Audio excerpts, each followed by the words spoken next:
Locked On Coogs and Locked On Bearcats have one thing in common this year. That's this Big 12 conference we'll get into. Let's get into it.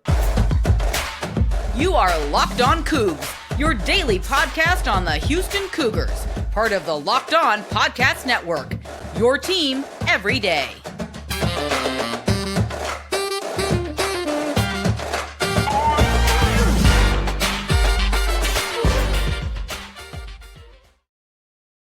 Welcome to Locked On Coogs and Locked On Bearcats. I'm one of your hosts, Parker Ainsworth. I'm joined by Alex Frank of Locked On Bearcats. Alex, how are you doing today? Oh, Parker, I'm doing great. How are you? It's great to talk to you. And as you said, I mean, we have that one thing in common that both of us are going to the Big 12, and I think we can finally say that our programs have made it. We've made it, exactly. We'll leave that 2021 American Athletic Conference Championship game in the background, and we will just talk about moving into the Big 12. We got a fun show today for people in both audiences, talking about Houston and Cincinnati and previewing our first season in the Big 12, as well as looking at what FanDuel thinks of our teams heading into the Big 12. But I got to ask, Alex, as you're moving into the Big 12 and you represent all of Cincinnati right now, what are your thoughts this point in the process? You got a few weeks at this point, really, before you're in the conference fully. Summer practices are happening. What are you thinking? I think a lot of us are just so excited to get in there and have that more exposure and have that just that seat at the Power 5 table that it feels like is a long time coming for many of these Bearcats fans and Bearcats alums and Bearcat alumni, I should say, and Bearcat, I would say teams. And finally, you feel like everything that this athletic department has been working for so many years is coming to the forefront. It's coming into excuse me again, fruition. And I'm just really excited to see better competition throughout the season. I mean, once you hit that first Big 12 game in week 4 of the season, I mean, it's going to be game on from there. Every game is going to feel like something's on the line. And when we get to basketball season, and I know football still drives everything in college athletics, but Parker, as you know, every game in the Big 12 for basketball is going to feel like a war. It's going to feel like a tournament game. So I think just the daily life in the Big 12 and understanding that the resources, the opportunity, and that's something I talked about. My Locked On Bearcats audience knows this. I talked about it earlier this week. The opportunities are what I'm most looking forward to. Like, you have opportunities to play in prestigious bowl games. You have the opportunity every year to get to the Big 12 championship in Jerry World. You have the opportunity to play in some of the most, against some of the most recognizable schools in the country, whether that be Kansas in basketball or Oklahoma in football, even though it's only going to be for 1 year, or, you have the opportunity to go play West Virginia, a rivalry. Rivalries are going to be renewed. I know you're probably excited about that, Parker, down in Houston. So just the daily life of being in the Big 12 is what I'm most looking forward to. Houston folks have been worried about the Houston offensive line compared to Big 12 offensive lines or things like that. Before we jump into your roster for next season, y'all played in the college football playoff not that long ago. You saw what the biggest and baddest teams look like very much up close and personal.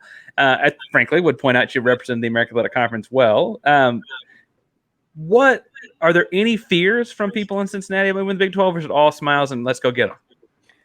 I think it's mainly, obviously I have my reservations just because you're going to a Power 5 conference. You're going to face different competition every week. You're not going to be able to just roll the balls out and beat a team, let's say 56-21 or 52-3. You're going to actually have to play a physical brand of football. Now, then again, the Bearcats have branded themselves as such. I do believe that the University of Cincinnati is going to have some growing pains. But aside from the general feel that I get at Cincinnati, I think it's all about, hey, we're excited to play in this conference. We're excited for better exposure. We're excited for just a lot of things that we have not had at Cincinnati. I think we'll take the hardships as they come. On this Cincinnati 2023 season. Obviously, it's not the same team as 2020 on a base stretch. Not having a guy like Sauce Gardner is a pretty big part of that. And we will see each other, I guess, on November 11th. Cincinnati comes to Houston that week. But what can you tell a Houstonian or a Houston fan about the Cincinnati team that they might not know? Because we haven't played each other since that 2021 title game or the American Athletic Conference title game. And it feels like a lot longer since then, given all that's happened since. I mean, I remember now, Parker, we remember that game. I was there. I was on the field working for ABC during that game. But this Cincinnati team, I think, is going to be a lot like that 2021 team, not in terms of talent, but in terms of the way they are going to have to play to win football games. They're going to have to run the football. They're going to have to be very, very stout up front defensively. They're going to have to be very good in the secondary and not give up very many big plays. So you're going to see some similar characteristics to that 2021 Bearcats team that played Houston in the conference championship game. The talent level isn't nearly as there, but it is still, excuse me, it's still going to be a Bearcats team that's going to have those same attributes. Running the football, ground and pound. They're going to try and control the clock. They're not going to air the ball out, excuse me again, but you're going to see a team that is going to get after the quarterback defensively. They're going to have to limit opponents on the scoreboard. That's the kind of team you're going to see. It's going to be a bend, don't break defense, but more leaning towards a defense that can hold its opponents to low point totals and yardage totals. So very, very, what's the word I'm looking for? This is a very, very good Bearcats team, hopefully, that's going to show a lot of similarities to that 2021 team. So because so much has changed, and you alluded to how much has changed since we last saw each other on the football field, what can you tell a Houston Cougar fan, or what names does a Houston Cougar person need to be looking out for? Because we're not as familiar with you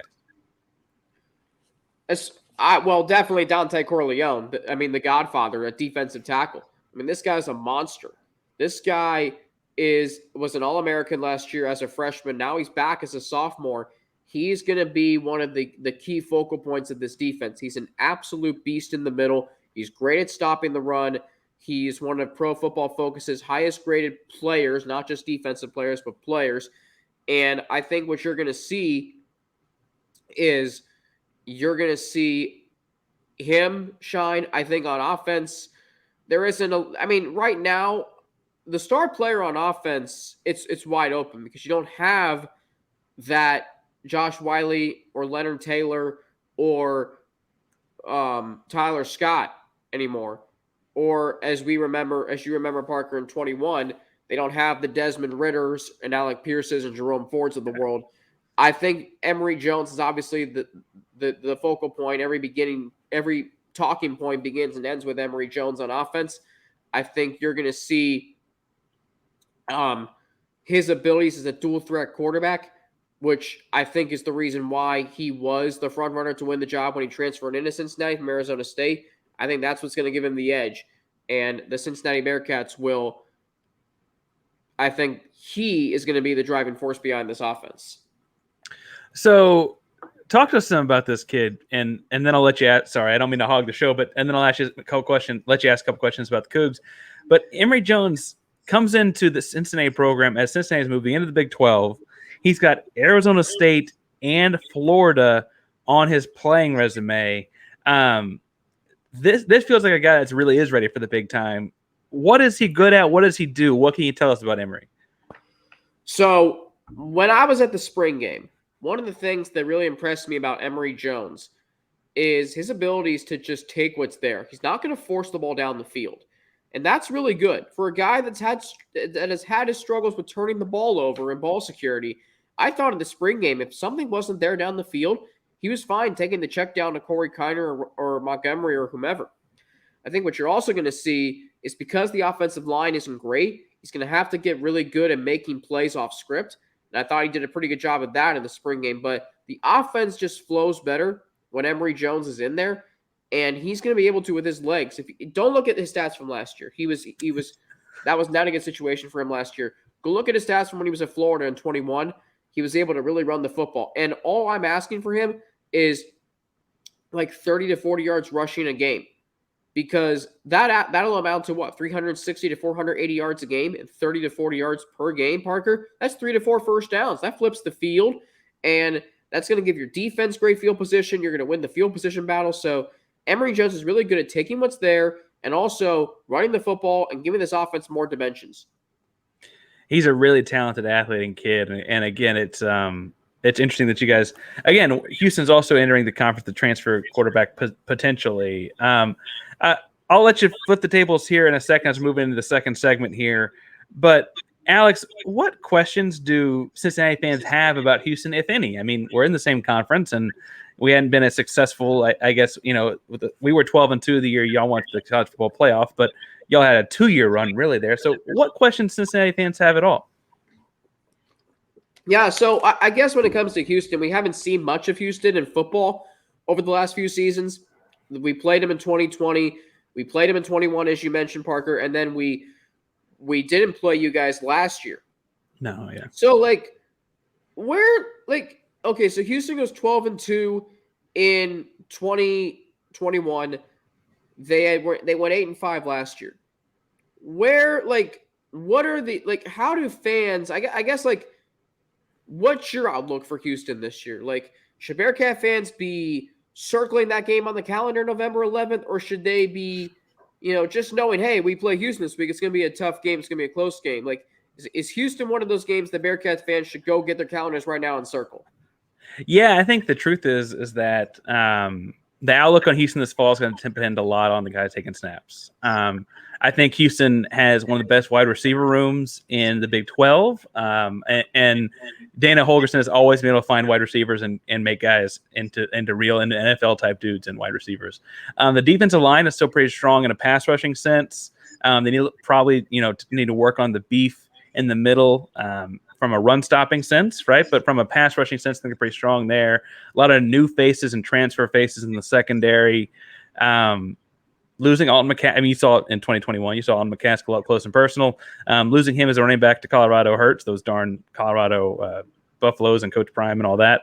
But the quarterback is going to kind of decide, I think, a lot as far as what the ceiling and floor on this team are. Houston has two options, and we didn't have a spring game, so we didn't get to see them compete against one another in super live action. But one is a kid named Donovan Smith, who's a classic 6'5", 240 dual threat guy, comes in from Texas Tech, transferred in January, and started a handful of games last season at Texas Tech before ultimately losing the job. Dual threat guy, even once he lost the starting job, was a runner in a goal line type package, short yardage package for them. And the other kid competing for the job is a kid named Lucas Coley, who transferred in the spring of 22 from Arkansas. He didn't have any tape at Arkansas to work with as far as what he did and didn't do well there. His high school stuff has him a pretty deep arm, but he's about 6'1" and change, a little bit smaller guy, but a very sturdy base. Think not quite as small as Kyler Murray, but that kind of more closer to that kind of build. Those two guys are ceiling raisers and floor lowers, I guess, potentially, as far as what the season looks like. I will say, though, Dana always ends up in these wild, a season full of close games, and you're going to have a bunch of back and forth stuff. So what we look like by Cincinnati, you could be looking at a Houston team that has a negative point differential, but a winning record, and vice versa, right? Who knows what it looks like by the time we get there. I'm excited to play Cincinnati again, though, because it's a team that I felt was a competitive level program. So that's a long way to say I'm not completely sure till we see the quarterback battle play out, but there's high hopes for sure. Okay, so yeah, I was going to ask you about that because you're losing a guy in Clayton Tune who was there, it felt like, for 20 years. You're also losing Nathaniel Tank Dell. Is that a worry for you? I know you guys, and looking at your roster, you have a bunch of options at wide receiver, but does losing a guy like Tank Dell, is that a Texas-sized hole in your offense? And this is not to disparage anything that Tank Dell brought to the table. I imagine they miss Clayton Tune more, though. So Tank Dell obviously was a third-round pick, and he's 5'9" and 165 pounds. So that a wide receiver got drafted at all at that size, I think, speaks to how talented he was. Houston has done a pretty good job, both with last year Matthew Golden came in and set some freshman records at Houston in terms of receiving the football. They also brought in a couple transfers like Stephon Johnson from Oklahoma State. Joseph Manjack came the year before from USC, and Manjack got hurt and missed a lot of 2022, so people kind of forget about him. They also have this kid coming in who's like one of the highest ranked prospects in the history of the football program, in Mikael Harrison Pilot. He lists as an athlete, but it looks like he's going to be a wide receiver. Super talented kid. That is all to say that I think they had the resources to replace, at least as a group, Tank Dell. And again, I think the receiver room is really strong. It's hard to replace a starter with that many wins under his belt and that many games, frankly, under his belt, like Clayton Tune. I'm wishing Clayton Tune the best in Arizona, but man, I wish he had another year. It'd be nice to go into the Big 12 with that guy taking the snaps. Okay, but one guy that you do have returning is Alton McCaskill. And he missed last year with a torn ACL, but in 2021, and I'm going to pull the stats up in front of me because he was an unbelievable running back as a freshman in that season for the Houston Cougars. And I remember he was a guy I was really worried about going into the championship game. But we look at what he did in that season. So for my audience, Bearcat fans who don't remember him, 2021, Alton McCaskill had 961 rushing yards in 2021. It's 16 touchdowns. 16 touchdowns, averaged over 5 yards a carry. So what's he going to bring to this offense, Parker, that it didn't have last year? And is that something that Bearcat fans, when we get to November 11th, that they need to keep an eye on? And really, all Big 12 teams to keep an eye on throughout the season. So losing Alton McCaskill to Colorado in a transfer was hard to swallow. He left a giant hole, to say the least. I mean, you mentioned all the stats he had as a true freshman in the conference. Wishing him the best at Colorado, but that stung. It looks like an NIL money kind of deal, and that's the worst. Houston has Stacey Seed and Brandon Campbell, who filled in the role, I want to say, adequately last year. And then they're bringing in a transfer from West Virginia whose name escapes me at the moment, but has some Big 12 experience. And then a freshman in Parker Jenkins from there in the city of Houston. So it's going to be a lot of running back by committee for sure. Losing Alton's going to hurt for sure. There's no way around that. But, that's the way the Colorado thing, I think, seems to be going, is that they take guys that hurt other programs and taking them, but definitely looking forward to seeing what the running back room produces in the way that they kind of replace that as a unit. Maybe not with any one guy shouldering all the load, but as a unit for sure. All right, so Houston's defense, 2021 was really good. Last year, not so much. This year, I'm looking at an Athlon. You guys have 3 returning starters, according to them. What can Bearcat fans and the Big 12 expect to see from this year's version of the Cougars defense? I'm really excited so the defensive line and Coach Brian Early always do a really good job. And Nelson Caesar on Athlon has, I think he's a second team preseason all-conference. And then Adari Halsey, who's a transfer in from New Mexico, is also on one of those all-conference preseason teams. He's a DB. I think the D-line is always going to be a good at pass rushing kind of thing. It's stopping the run that, how much can you rely on Dot Nwankwo in the middle at nose tackle to do on his own? He's not quite 6'2", 320 like the Godfather you mentioned earlier. That dude's a pro. But I think Dot's really good. And so, as a little bit smaller guy, he's really good. I'm really excited about the Houston Cougars secondary. A whole lot of new faces from transfer portal. I mentioned Adari Halsey comes in from New Mexico, led all freshmen across the entire country in tackles. Isaiah Hamilton comes in. He went to Channelview High School in North Houston. He went to Texas Southern, the HBCU in Houston, and he's transferred into the University of Houston now. So he is Houston through and through. He's an experienced guy from Texas Southern, comes and plays some little cornerback, little safety. They've got Jawan Gaston transfers in. He was a 4-star kid at a high school that was initially committed to Auburn, had to go to junior college. He's coming to Houston now. So he's got real deal speed, We'll see if, how much of an impact he makes on the field right away. And then, I like transfers like Justice Ugo and stuff like that too. But I think the new faces secondary are things I'm going to appreciate because, as you mentioned, the 2022 Houston defense gave up a lot of points. And I tend to think of those as secondary kind of things because that's a high boom, high bust position, right? If you mess up as a corner, you might give up a touchdown that play. Like, you can't have any mistakes.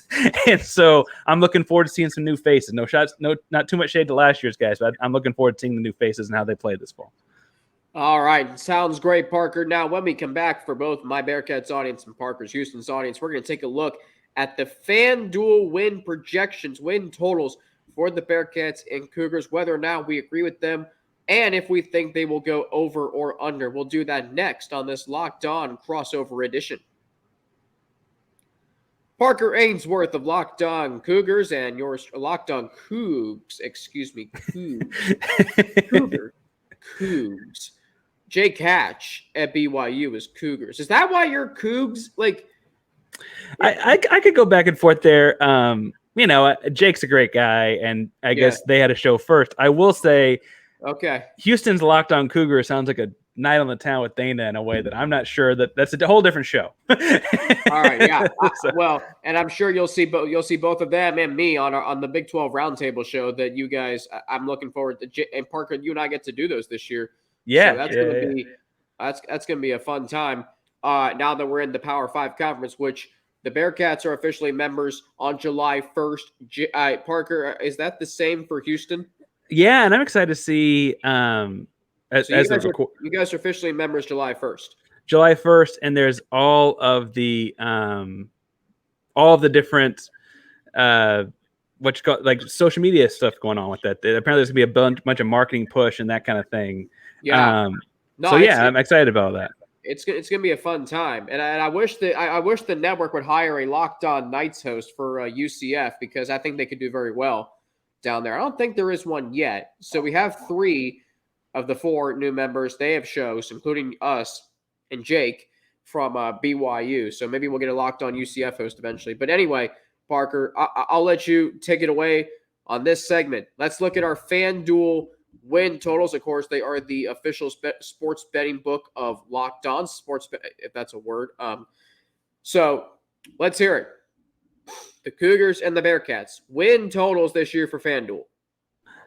They got Houston at 4.5, and I got to be honest, Alex, that upsets me. For one, 4.5 means that you win your 3 conference games, and you're debating between 1 and 2, or your 3 non-conference games, debating between 1 and 2 conference games. Now, Houston does not have a particularly difficult non-conference schedule. They got UTSA, Rice, and Sam Houston.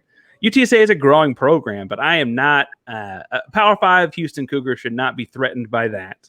And that's a home game too. So it's a home game too. Houston should win that game. I think you're right, Parker. So that's 3-0 in non-conference. And if the over-under set at 4.5, you're only talking about 2 conference wins. I think Houston's got that in the bag. I'm not thinking I'm going out too far on a limb and saying everyone needs to hammer the over on this.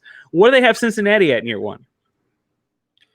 So, and I'm going to be honest, I have been so busy working over at ABC6 that I haven't really looked much into the FanDuel win totals this year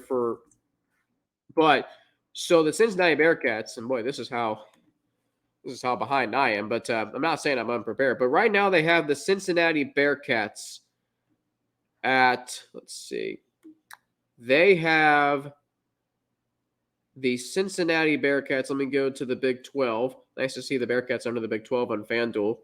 Oops. They have them at over or under 5.5. I actually knew that. 5.5 wins. See, there you go. 5.5 wins. I am going to take the over. Parker Ainsworth, here's why.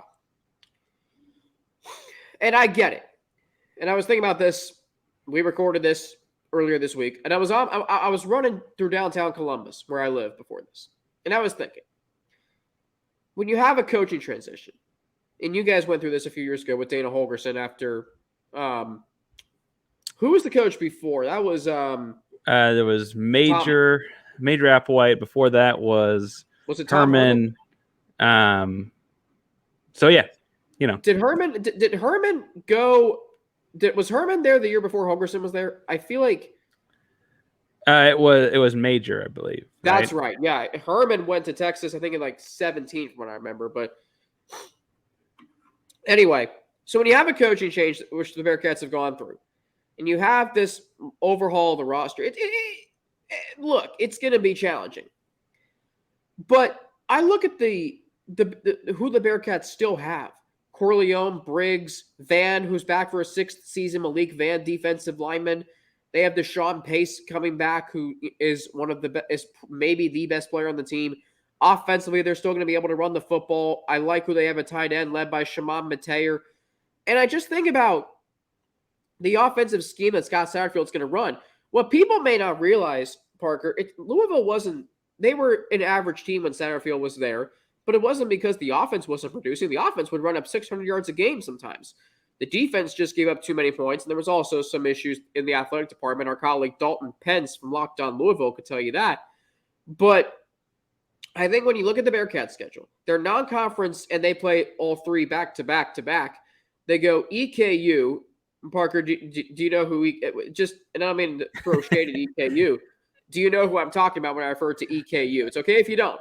I actually, I'm friends with a guy that covers them, actually. But I don't know if I would have known besides that. Wow. All right. Eastern Kentucky Colonels. I think the Bearcats are winning that game. I'm very confident saying that. Then they got Pitt on the road. That's going to be a tough game. On the road in Pittsburgh, ACC. Then you got Miami, Ohio. I mean, the Bearcats haven't lost to them since 2005, I think. So that is going to be a win. So you're going to win probably 2 or all 3 of your conference games or non-conference games. And then you have non-conference games. So you're telling me the Bearcats aren't going to win 3 conference games? That's hard for me to believe. They might lose to Oklahoma. That's likely. BYU is going to be tough on the road on a short week, Friday night. But Iowa State, Baylor, Kansas, and West Virginia, those are all winnable games. Yeah. So well, and I think the Houston-Cincinnati game could be a fun, competitive one. And obviously, I'm going to pick Houston that one. You're going to pick Cincinnati. But that's kind of what you're talking about, right? If there's a bunch of games here that feel like coin flips, and you're assuming you're going to lose a bunch of coin flips if you don't win 5 games, that just seems silly. And to that point, Parker, I've talked about this with several colleagues on the Bearcats beat. I talked about this with several fans. I don't feel like there's a game on the Bearcats schedule that I'm saying, oh yeah, they're losing that game. I don't feel that way. Even with Oklahoma, I don't feel that way. Oklahoma last year was only 7-6. So they had a bad showing last year. They got blanked by Texas, and that was bad. Now again, Parker, as I said earlier, they had a new head coach. Now I'm a huge Brent Venables fan. My sister just graduated from Clemson, so I am also a Clemson Tigers fan. And I think the stark contrast of Lincoln Riley to Brent Venables was evident last year. But again, top 10 recruiting class. You have to think they're going to be improved. You have to think they're going to, that 7-6 record left a sour taste in their mouths. So let's just see where this season goes. I think it's going to be, but as far as the Bearcats, I take the over-under at 5.5. If it was at 6.5, I'd say, okay, spend a little more time. But I'm confident saying, and that, by the way, is at plus 100 over-under. I'm taking the over on that. Yeah, that's the kind of the way I feel about Houston with the 3 non-conference. They're at Texas Tech, but they took Tech to multiple overtimes last year. They get West Virginia at home on a Thursday.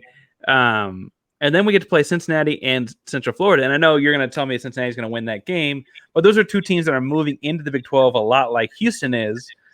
And so I feel like those are comparable programs, at least a coin flip there. And then Oklahoma State, you mentioned Oklahoma being down. Oklahoma State was also really down last year, and Houston gets them at home in the last home game of the season. Those are all, that's without mentioning, do you upset someone like Texas or TCU, which are possible with rivalry-type games from the old Southwest Conference days.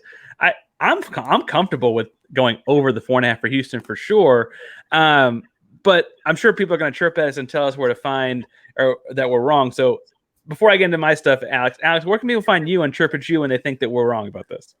Oh, no question about that, Parker. They can find me on Twitter, as you see on the screen, at Frankie_Natty with 2 N's and an ATI. They can also find me on Instagram, AlexFrank9_. And then they can also email me at alex3frank@gmail.com. Here to answer your questions, if you have a topic idea that you want discussed on a show, we're down to 3 days a week, Parker. We got to get creative a little bit, got to have some fun until we pick things back up on July 31st. So that's where they can find me. Also, of course, I'm on, and mainly Twitter is where I live. Twitter's where I live. I got the same handle across all. It's P Ainsworth or just Painsworth512, PAINSWRTH512 on Twitter, Instagram, TikTok. I have one. I don't post a whole lot, but all your favorite social media handles. That's where you can find me at Painsworth512. We bring you Locked On Coogs all summer long. Let's get ready for our first year in the Big 12. And we're excited about it, Alex. I think you're excited about it too. It's going to be a fun season in the Big 12. Well, and you said it, and that's what I'm most looking forward to is getting there and mattering every single week. You're playing in a Power 5 conference. People care about the Big 12, and God, when we get to basketball, it's going to be, and what's really cool is there's already talk of expanding, and you hear names like Colorado, Arizona, Utah, or not Utah, UConn, and Gonzaga. When you mention the name Gonzaga and basketball expansion, yeah, just sign me up right there. But just really looking forward to it, Parker. And this was great. It was great talking to you. And you and I will do another crossover before the Bearcats Houston game in mid-November. That's the day before my birthday, by the way. So, and what's ironic is the Houston Texans play the Cincinnati Bengals the next day in Cincinnati. So, that's weird. I hadn't even put that together. That is weird. It's a double dipping of Cincinnati versus Houston. So that's going to be fun. And I'm sure, and then I'll see you on our Locked On Big 12 Roundtables show. So that's going to be fun. Although I hope they continue to do that this year. I know that I know things are changing, but we'll see how that changing landscape looks. We end our shows every day with Go Coogs. I don't know what is it. Go Cats. Do you have a hand signal? I don't really have a signature ending. I don't want to commit myself to one because then if I forget, it's gonna, I don't want to have the, it's okay if I do, but I just kind of like to, keep things natural. I usually say, have a great day. I'll be back tomorrow right here on Locked On Bearcats. So, but maybe this time I'll put my signature saying on it. Well, we say Go Cougs and put a hand up. I don't know. Do y'all have a hand sign at all? It's a state of Texas thing. We really don't. We really don't have a hand sign. I don't know if that's just not a Cincinnati thing or an Ohio thing, but we don't. Well, anyway, Go Cougs, folks. Go Cats.